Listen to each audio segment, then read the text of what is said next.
আমি বলছি কি মাথাটা একটু ঠান্ডা করো করে। বাবা বাবা বাবা, এখানে তুমি তোমার জামাইয়ের সঙ্গে বসে রয়েছো আর ওদিকে সবাই তোমার চিন্তায় শেষ হয়ে যাচ্ছে। কাউকে একটা খবর দেওয়ার প্রয়োজন মনে করলে না তুমি? না করলাম না। আমি কে এমন যার জন্য চিন্তায় একেবারে সবাই শেষ হয়ে যাচ্ছে? সেসব কথার কোনো মানে হয়? মা, বাবার কিন্তু বয়স হয়েছে। আর আমি কি লাবু? দিন দিন খুকি হচ্ছে বলে মনে হচ্ছে তোমার? পুত্র, এই জন্যই না আমি এখানে আসতে চাইছিলাম না। আমার দরকার নেই রে তোদের কাউকে। এভাবে কেন সবাইকে দূরে ঠেলে দিচ্ছ গো? প্লিজ এরকম করো না। রুদ্র, মায়ের নয় মন ভালো নেই, তুমি তো প্লিজ একটা ফোন করে খবর দিতে পারতে কাউকে। ভাগ্যিস ফুলকি আজটা করেছিল, না হলে তো। ও এখানেও ফুলকি, বাহ অপূর্ব। সবখানে মেয়েটা আমার মুখগুলো ধরে ফেলে কি করে বুঝতে পারি না। ওই মেয়েটাকে বেশি ওস্তাদি করতে বারণ করো লাবু। আমি কোথায় যাব, কোথায় থাকবো না থাকবো সেটা একেবারেই আমার ব্যক্তিগত বিষয়। এ বিষয়ে না আমি কাউকে কৈফিয়ত দেব, না কারো কথা মানবো। রুদ্র, তোমার এখানে বাথরুমটা কোথায়? হ্যাঁ চলো, আমি নিয়ে যাচ্ছি। তুমি একটু শান্ত হও, উত্তেজিত হও না, আমি রয়েছি তো। চলো এসো। কেন করছো বলো তো, আমি নিয়ে যাচ্ছি তোমাকে ওয়াশরুমে। এসো চলো, আস্তে আস্তে।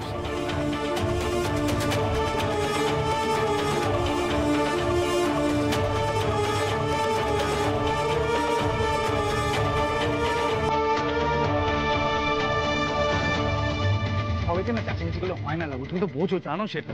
আর তো মন ভালো না, আর মা তো সম্পূর্ণভাবে সুস্থ না। তথা চলে যাওয়ার পর থেকে মায়ের ড্যামেজটা তো কেটে গেছে, তুমি তো জানো। তার উপর পারমিতার বিয়েটা মায়ের চোখের সামনে হয়ে গেল, মায়ের তো আঘাত লাগবে, এটা বোঝো। তুমি কথাটা এমন ভাবে বলছো যেন পারোর বিয়েটা দিয়ে বাবা বিরাট বড় একটা অন্যায় করে ফেলেছে। আরে বাবা, মাকেও তো এটা বুঝতে হবে যে তথা বেঁচে নেই বলে পারো সবকিছু ছেড়ে ছুড়ে ঘরে বসে থাকতে পারে না। ওরও একটা জীবন আছে। আমি বুঝতে পারছি, তুমি বুঝতে পারছো, মা কি করে বুঝবে মা সুস্থ? অদ্ভুত তো। দেখো রুদ্র, তুমি যদি মায়ের এই অন্যায় ভাবনাগুলোকে প্রশ্রয় না দিয়ে মাকে ঠিক দিকটা দেখাও, মা ঠিক মানবে। আর এখন তুমি যদি মায়ের সঙ্গে একমত হয়ে যাও তাহলে তো মায়ের এই অন্যায় চিন্তাধারাগুলো বাড়তেই থাকবে। আর তার জন্য ভুগবে কে? আমাদের এই গোটা রায়চৌধুরী পরিবারটা। বাবা পারবে তো এগুলো সহ্য করতে? রুদ্র, তুমি তো জানো বাবারও শরীরটা ভালো নেই। চাইছি তো যাতে মাস্টারমশাই এসব সহ্য করতে না পারে। মাকে আমি সহজে ফিরতে দেবো না এই বাড়িতে। মা এসো এসো এসো, বুঝবে এসো। মুদি এসব কি কাণ্ড করো বলো তো? এভাবে কেউ সংসার ছেড়ে বেরিয়ে আসে? দাদার শরীরটা ওদিকে সাংঘাতিক খারাপ হয়ে গেছে, তাই আর এখানে নিয়ে এলাম না, ডাক্তার রেস্ট করতে বলেছে। তুমি বাড়ি চলো বলছি, এসো।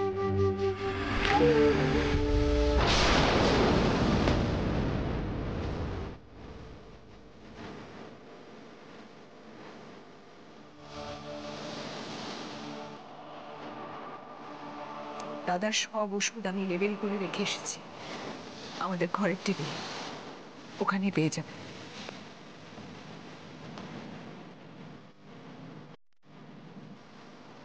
ও, তার মানে তুমি ফিরবে না, তাই তো? না, ফিরবো না। আমি তো নবাবগঞ্জ ছেড়ে ছুড়ে চলেই যাচ্ছিলাম, নেহাত রুদ্র আমাকে আটকালো।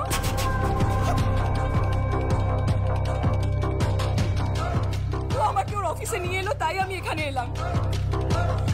তোমরা যদি এভাবেই আমাকে বিরক্ত করতে থাকো না শানু, আমি সত্যি সত্যি নিরুদ্দেশ হয়ে যাবো এবার, বলে দিলাম কথাটা।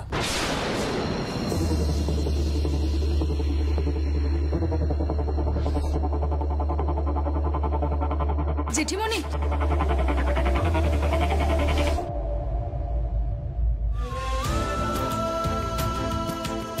জেঠিমণি তুমি কেন এরকম করছো বলো তো? তোমার তো যত রাগ সব তো জেঠিমণির ওপর, আমাদের উপর তো কোনো রাগ নেই, আমরা তো কোনো ভুল করিনি। তোমার ছাড়া আমি থাকতে পারবো না, প্লিজ বোঝো, আমাদের সাথে বাড়ি ফিরে চলো। হ্যাঁ জেঠিমণি, আসলে দেখো তুমি ইনস্ট্রাকশন না দিলে তো বাড়ির রান্নাগুলোও ভালো হচ্ছে না। আর এরপর থেকে জেঠুমনির সাথে তোমার কথা কাটাকাটি হলে আমরা তোমার হয়ে কথা বলবো। দেখো জেঠুমনি আর রাগারাগি করতে পারবে না। হ্যাঁ প্লিজ চলো, এরকম করো না।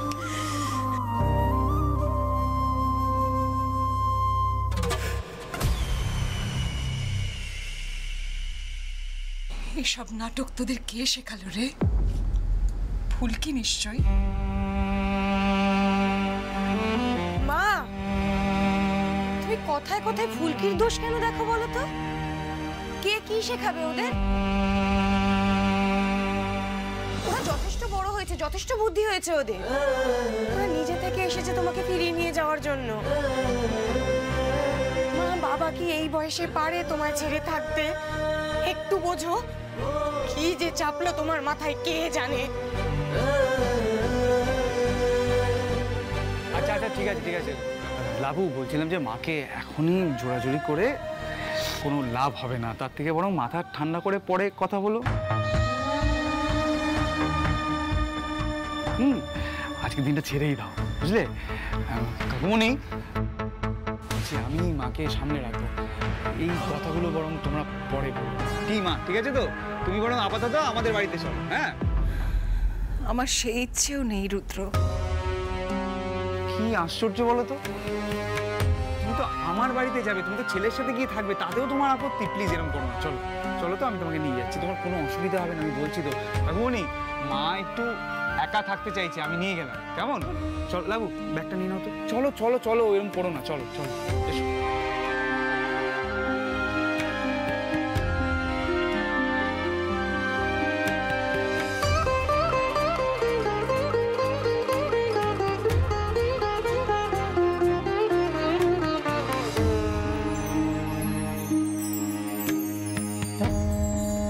বাড়ি গিয়ে বাবাকে বলো মা তাড়াতাড়ি ফিরবে। শুধু টেনশন নিতে বারণ করো, কেমন? আমি ফোন করব বাবাকে। আর একটু খেয়াল রেখো তোমরা। ঠিক আছে। খেয়াল রাখিস বাবা।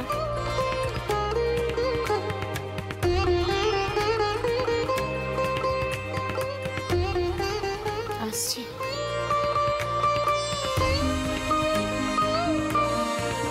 রোহিত, চলো আমরা বাড়িতে ফিরি, দাদাকে গিয়ে সব বলি। তোরাও আয়।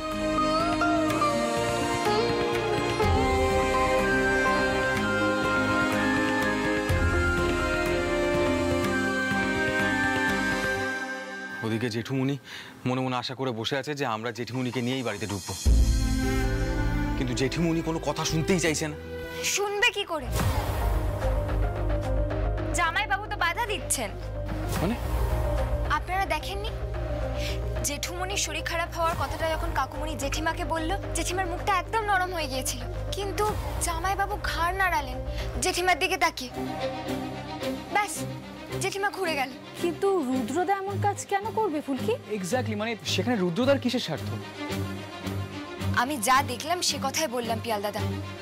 কার কোথায় কি স্বার্থ সেটা আমি কি করে জানবো বলো তো? তবে জেঠিমা এখন জামাইবাবুর কথাতেই চলছে। তাহলে তো রুদ্রকে বুঝিয়ে বলতে হবে যে রুদ্র যাতে জেঠিমণিকে বুঝিয়ে রয় চৌধুরী বাড়িতে ফেরত পাঠায়। আগেও তো বুঝিয়েছেন স্যার, আপনি তো জামাইবাবুকে ফোন করেও বলেছেন, বলেননি কি?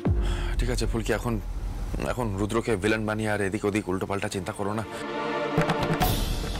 এখন এই সিচুয়েশনটা কি করে সামলাবো সেটাই ভাবার বিষয়। এটা খুব কমপ্লিকেটেড ইস্যু ফুলকি। দেখো জেঠুমণি জেঠিমণি এতদিন যেরকম থাকতো একসাথে এক বাড়িতে, ওরা ওইভাবেই থাকুক, আমরা সবাই সেটাই চাই। কি করে করা যায় সেটাই ভাবতে হবে এখন। সেরকম কোনো বুদ্ধি মাথায় এলে বলো না। বারে ফুলকি দাস কি বুদ্ধির চাষ করে নাকি মাথায়? ওভাবে কি করে কিছু মাথায় আসবে? কিরে হলো তোদের? দা ভাই চল, দেরি হয়ে যাচ্ছে, কাকুমনি অধৈর্য হচ্ছে, চল বেরোই আমরা। বাবা আসছি, দাঁড়াও। কি বলছি, এটা নিয়ে ভালো করে চিন্তা করতে হবে, কিন্তু এখন নয়, এখন চলো। চল চল চল দাবি, আরে চল চল, আয় আয় চল চল।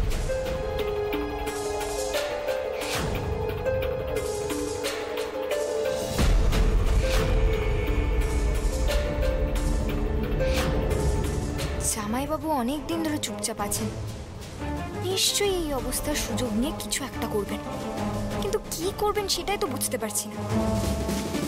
না ফুলকি দাস, বুদ্ধি কাটা ভালো করে, সার গোবর দিয়ে মাথায়।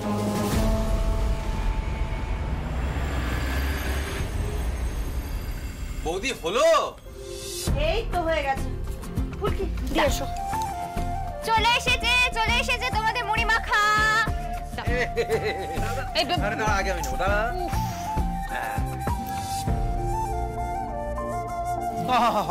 কতদিন পর যে বৌদির হাতের মাখামুড়ি খাচ্ছি, কি বলবো অংশুদা।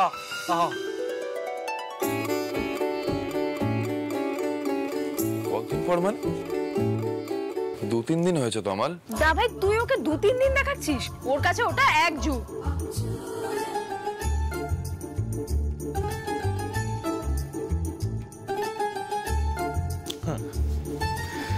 মনে হচ্ছে তোমরা তোমাদের বৌদি খুব মিস করছো। মিস তো করছি অংশুদা। ভাই ভেবেছিলাম তোমাদের দিরাগমনটা বড়ভাবে সেলিব্রেট করব, খুব হইচই করব, কিন্তু সেসব তো হলোই না। মাঝখান থেকে এখন বাড়িতে সিচুয়েশন, জেঠিমণি যা একটা কাণ্ড করে বসলো, জেঠিমণিকে যে কে কিভাবে বোঝাবে জানি না।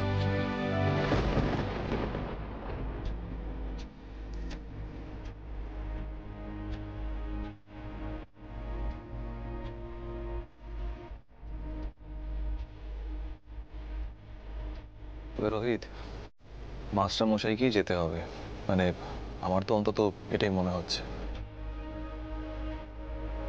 আসলে জেঠুমনি তো পুরো চোটে একেবারে লাল হয়ে আছে। আর তাছাড়া বাড়ির এরকম পরিস্থিতি আমরা এটাকে কখনো দেখিনি অংশ। শোনো, আমাদেরকেই কোনো একটা ভাবে কায়দা করে মাকে নিয়ে আসতে হবে, আর কোনো উপায় নেই। বাবাকে পাঠালে উল্টে ঝগড়া বেঁধে যাবে।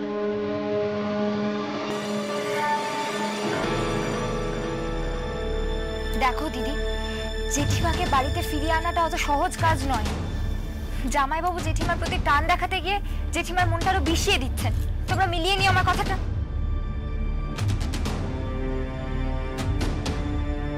কি বারবার এক কথা কেন বলে যাচ্ছ? রুদ্র কেন জেঠিমণির মনটা আরো বিষিয়ে তুলবে? কি দেখতে পাচ্ছে না জেঠুমণি কতটা সাফার করছে? স্যার, জামাইবাবু যদি দেখতে পারতেন তাহলে জেঠিমাকে সোজা বাড়ি নিয়ে আসতেন। আপনি তো ফোন করেছিলেন জামাইবাবুকে। জামাইবাবু একবারের জন্য বলেছেন যে উনি জেঠিমাকে অফিসে নিয়ে গিয়েছেন? বলেননি তো? কেন বলেননি? এই কথাগুলো রুদ্রকে জিজ্ঞাসা করা উচিত।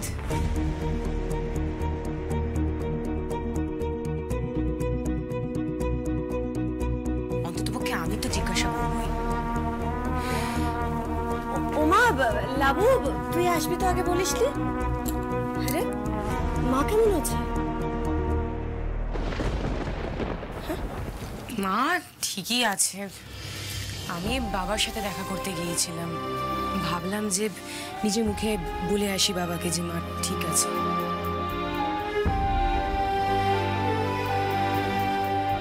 তবে আমার মনে হয় এই ফেরা নিয়ে খুব একটা কথাবার্তা না তোলাই ভালো এই মুহূর্তে।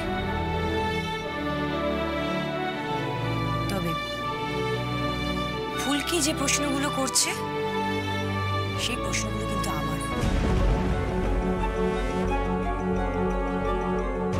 রুদ্র কেন যে জোর করে মাকে বাবার কাছে পাঠিয়ে দিচ্ছে না ভাই, আমি না সত্যি বুঝতে পারছি না।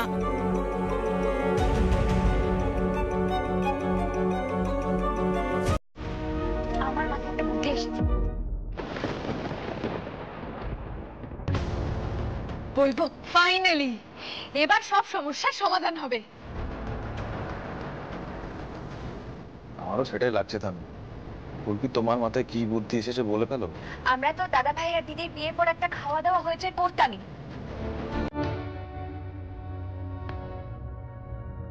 হ্যাঁ করতাম, কিন্তু এখন তো সেটা সম্ভব নয়। দ্য সিচুয়েশন, জেঠিমণি প্রবলেমটা সলভ হোক আগে। আমরা যদি এই হই হুল্লোড়টাই দিভাইয়ের বাড়িতে করি কেমন হবে? জেঠিমাকে তো বোঝাতে হবে যে আমরা জেঠিমাকে ছাড়া কিচ্ছু করতে পারি না, জেঠিমাই পরিবারের সবকিছু। কেমন হয় এটা?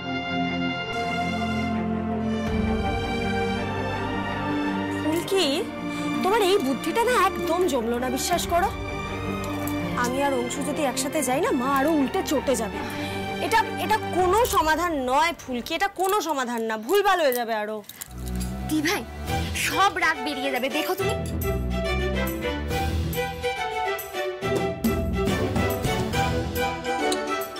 মাঝখান থেকে অংশটা ইনসাল্টেড হবে, ব্যাড আইডিয়া। আরে রোহিত, আমার অপমান নিয়ে ভেবো না, একটা চান্স তো নিতে হবে। দাঁড়াও সকলে, আমি বলবো যে এই খাওয়া দাওয়াটা আমি করাচ্ছি।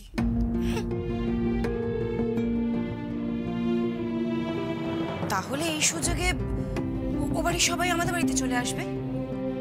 আর কথায় কথায় কাজকর্মে জেঠিমাকে তোমরা টেনে নেবে, সেই সময় জেঠিমার মনটা নরম হয়ে যাবে। আর ঠিক তখনই জেঠুমনি জেঠিমাকে বাড়ি ফিরে যাওয়ার কথাটা বলবে। জেঠিমা তো রাগ করে থাকতে পারবে না তখন।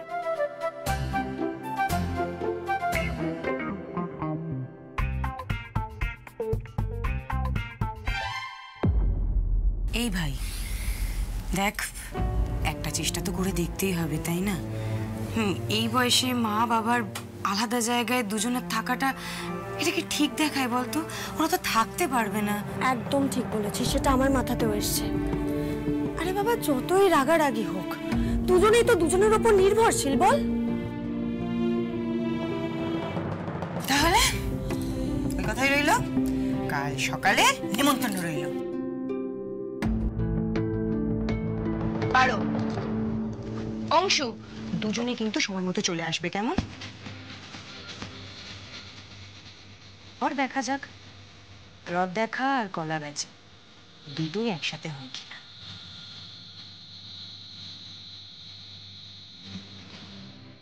ওকে, চেষ্টা করে দেখ কি করতে পারিস।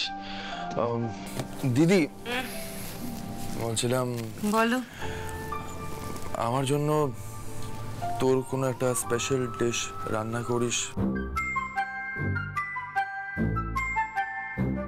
আই মিন, অনেকদিন হয়ে গেছে তোর হাতে রান্না খাই না, তাই।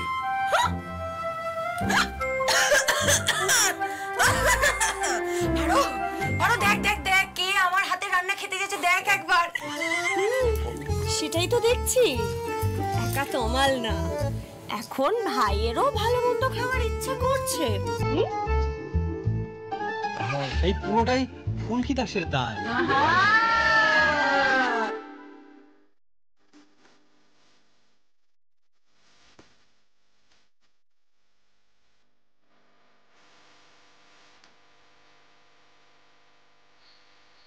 কই, আমার হাতে তো কোনো রান্না কোনোদিনও সে খেতে চায় না।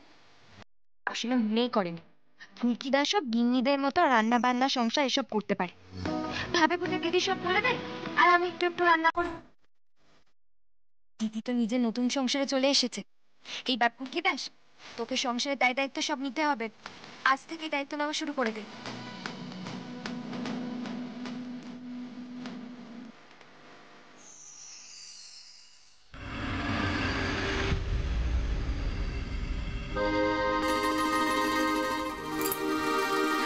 ফুলকি দাস, এখন আর নিচে বেরোলে হবে না, বাড়িতে দিদি নেই, সব কাজ তোকে করতে হবে, সবার জন্য রুটি করতে হবে না?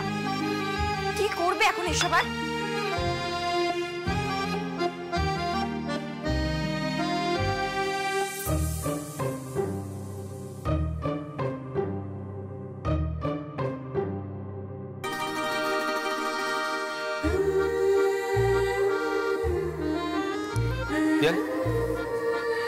দেখ তো ঘরে ঈশিতা আছে কিনা।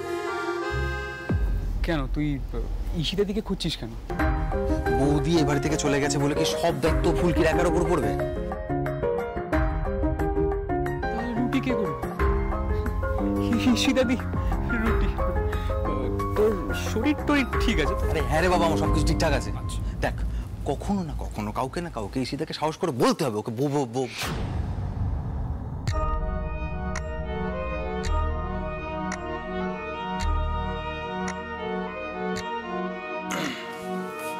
তোমরা এদিক ওদিক তাকাচ্ছ কেন? কি হয়েছে? এখানে কেন দাঁড়িয়ে আছো? এনিওয়ে, কিচেনে কে আছে? যেই থাকুক না কেন, একটু কফি আর স্ন্যাক্স লাগবে আমার। রান্নাঘরে আমি আছি চিংড়ি দিদি।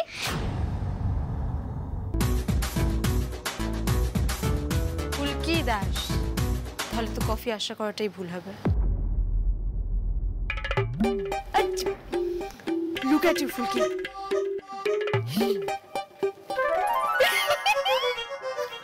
এটা কি কি করেছো নিজের অবস্থা? সারা গায়ে আটা মেখে রুটি করছে নাকি? সারা গায়ে আটা মেখে রুটি করছে। পারুলি দেখছি কিছু শিখিয়ে যেতে পারেনি। এই শোনো, দিদি তো তবু আমায় রুটি করা শিখিয়ে দিয়ে গেছে, তুমি তো তাও পারো না। এই হোয়াট ইজ দিস অ্যাটিটিউড? হ্যাঁ, নিজের বিষয়ে তুমি ব্র্যাক করো কেন সব সময়? ফুলকি দাস সব পারে নাকি? কি করবে? রুটি শিখিয়ে দিয়ে গেছে, কিচ্ছু পারো না তুমি, রুটি করতে পারো না। ঈশিতা,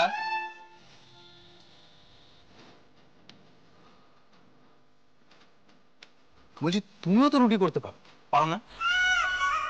হ্যাঁ, পারবো না কেন? আমি রুটি করতে জানি তো। আমি ফুলকি থেকে বেটার রুটি করে দেখিয়ে দেবো। হ্যাঁ হ্যাঁ, দেখাও দেখাও। শোনো, গোল রুটি করাটা অত সহজ না।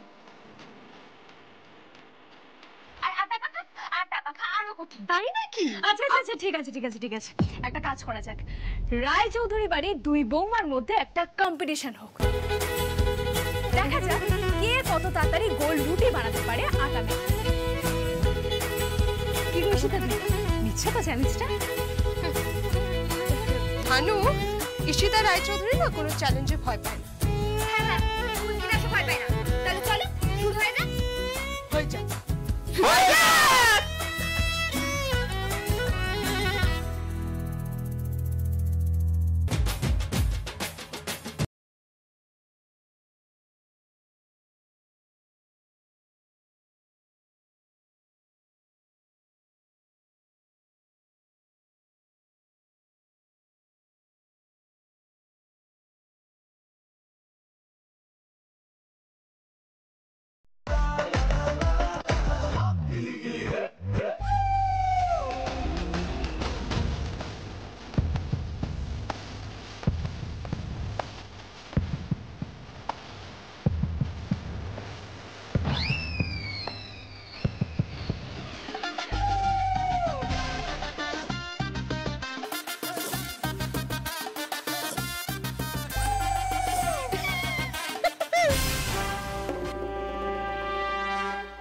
বলছি ফুলকি, ডো মেকিং এ না অল্প অল্প করে জল দিতে হয়।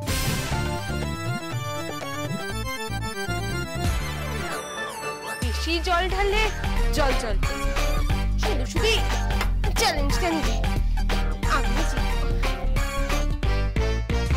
এই শোনো, এখন অবধি একটা রুটি বেলাওনি শাকুন, এত কথা কিসের তোমার? নিজের আটাটা মারো। এই শোনো, তোমার ভালোর জন্যই বললাম, বুঝেছো? আটা বেশি জল হয়ে গেলে ডোটা হবে না। চ্যালেঞ্জ থেকে তো বেরিয়ে যেতে হবে, ডিসকোয়ালিফাই। প্লিজ চুপ করো ফুলকি, প্লিজ চুপ করো, কথা কম বলো, কাজটা করো মন দিয়ে।